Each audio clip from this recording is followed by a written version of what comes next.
Alors, apparemment, Russell aurait pu signer chez BMW en DTM. En 2015, j'ai eu une offre de BMW pour courir en DTM, révèle Russell.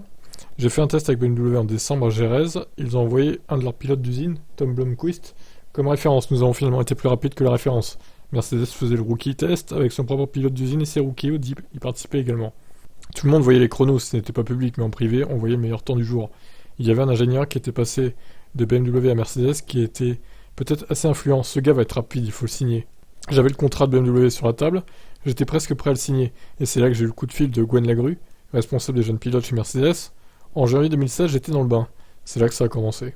Russell n'était pas parti sur les meilleures bases qui soient avec Toto Wolff. En 2015, il avait refusé de courir pour Muck Motorsport avec les groupes motopropulseurs Mercedes, jugeant l'équipe trop peu compétitive et avait signé avec Carlin, les concurrents. Cette dernière était motorisée par Volkswagen, dont un certain Jos Capito était le directeur de la compétition. Je pense que tu prends la mauvaise décision, aurait répondu Wolff à Russell. L'Autrichien n'était pas rancunier, mais le dilemme qui s'est présenté un an plus tard était néanmoins cornélien. C'était absolument clair pour Mercedes, si tu signes avec BMW, il n'y aura pas d'opportunité avec Mercedes à l'avenir. L'accord proposé par Mercedes était une option. Cours en F3, une année de plus avec une écurie soutenue par Mercedes qui était high-tech. Tu vas venir faire tout le travail de simulateur pour Mercedes F1.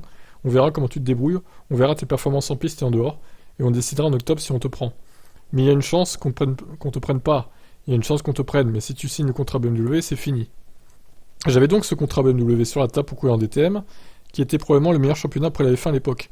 J'avais 17 ans, on me proposait beaucoup d'argent, c'était très étonnant. C'est arrivé si soudainement après ce test qui s'était incroyablement bien passé. Le contrat était sur la table 3 jours plus tard. Je n'avais pas encore communiqué avec les équipes F1. Les discussions avec Toto étaient positives, mais je n'étais pas sûr que ça mène à quelque chose. Il fallait prendre une décision. Mercedes m'a appelé tout d'un coup, mais il ne proposait rien de concret, il fallait que je prenne un risque avec eux. Il était possible qu'ils changent d'avis et disent désolé, et la porte BMW aurait aussi été fermée.